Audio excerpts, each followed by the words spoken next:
I'm Erin of Seamstress Erin Designs, and I am here on behalf of Sew Mama Sew to talk to you about choosing swimsuit fabric. So I'll do an overview of things you should be looking for when you pick fabric to sew your very own swimsuit. So there are so many different options for cool looking swimsuit fabric, and you need to know where to even get started, right? So whether you are in a store, picking out fabric, or ordering online, checking the fiber content is always a great place to start to make sure that what you're getting really is a swimsuit fabric. The swimsuit fabrics are going to be 80 to 90% some synthetic and 10 to 20% something stretchy. So depending where you are in the world or even which fabric store where they're sourcing their fabrics, you find many names for the same sort of thing. So the 80 to 90% should be a polyamide, a polyester, or a nylon, some sort of basic synthetic fiber. And the 10 to 20% should be spandex, lycra, or elastane, which are all words for the same thing. So what that does is gives your fabric four-way stretch. And so that's the first important thing to pay attention to is the stretch in any fabric. You want four-way stretch because your swimsuit is stretching around your body all the way around. And what that means is that you can take the fabric and stretch it either direction. So here it has a good stretch when I pull this way, but if I shift and pull the other way, I'm getting just as good of a stretch. And so both parallel to the grain line and perpendicular to the grain line, I'm getting a good amount of stretch. That's a four-way stretch.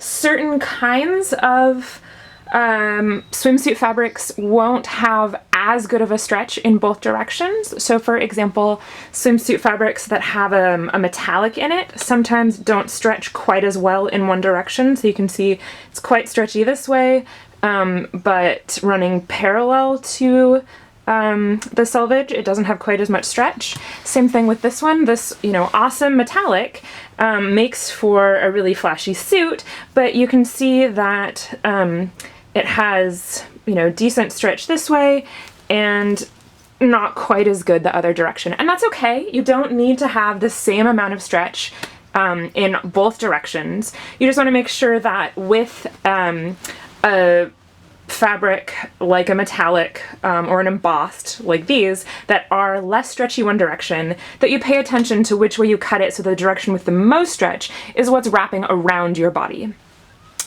You may also need to go up a size or add a tiny bit extra length to accommodate for the fact that it's not going to stretch as much in the other direction. So something that's not equally stretchy all the way around may need a muslin or a tiny bit more fitting. Another thing that you want to pay attention to is the size of your fabric. So you can get super awesome prints these days that are actually, sometimes often custom printed on the fabric, even for you to order. So this was printed for me by Funky Fabrics when I ordered it. So the thing is, with something like this, you have a pretty hefty selvage that doesn't actually have any of your fabric print on it, although, it's still the same material. It was a pretty hefty selvage. So that's just, and on all sides. So that's just something to be aware of versus if you, with a printed textile, versus if you get one that's a solid or has been dyed, the fibers dyed before it's woven or dyed as an entire piece, a dyed instead of a printed, you can see that the color extends all the way out to the selvage.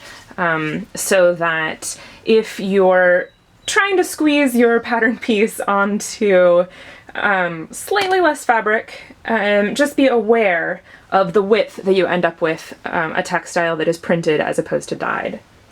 Another thing you want to pay attention to is prints. What do they look like when they're stretched? So Again, where the whole cloth is the same color or the whole cloth has been dyed either in the fiber or the whole cloth, then you don't have to worry about what it looks like when it stretches because it's all there. But with things that are prints, what you want to make sure when picking your fabric, grab it and give it a good stretch, because when it's on your body, it's going to be stretching. And make sure that you don't mind the print or what the coloration does when it is stretched out. So, that's often a sign of a more quality fabric, is how far the dye penetrates and how well it works once it's stretched out. So you can see with these, all of the color is there and still going strong even when it's all stretched out over a body. So these would work well.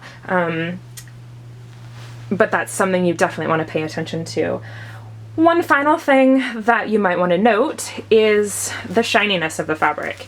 So it's somewhat a personal aesthetic, how shiny you like your material. So here I have two solids right next to each other. The green is a matte and the purple is a shiny.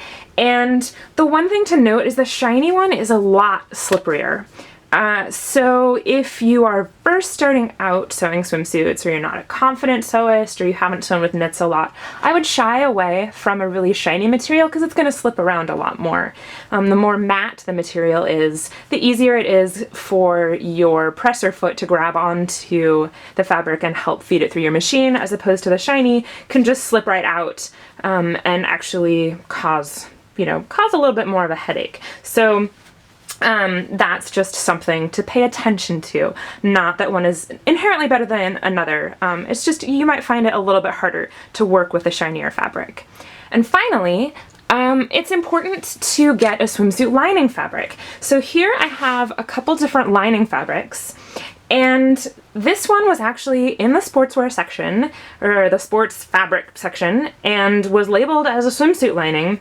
But if you see, I got tricked into this because I was in a rush when I bought it. It has great stretch one direction, almost no stretch the other way. So this is not a four-way stretch, therefore it may work fine for lining some sportswear. It does not work as a swimsuit lining, and you want to be really careful with that. Make sure that your swimsuit lining fabric has the same sort of characteristics as your swimsuit fabric. This one is an example of what your swimsuit lining should be like. It should handle just like your swimsuit fabric. So it has great stretch in both directions. So, keep that in mind. You can also, if you want to, line your swimsuit with its own fabric.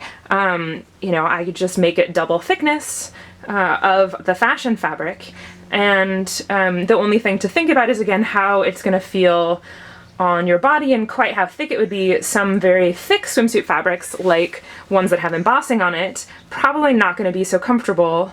Or, a really shiny one, it's going to feel kind of weird having this super slick fabric up against your skin. These wouldn't be great candidates for self-lining a material. But, just a matte solid, I can use this same fabric to line it as well. So you don't necessarily have to seek out a separate lining fabric. Just make sure that when you do, the lining fabric has all of the same characteristics as the main fashion swimsuit fabric.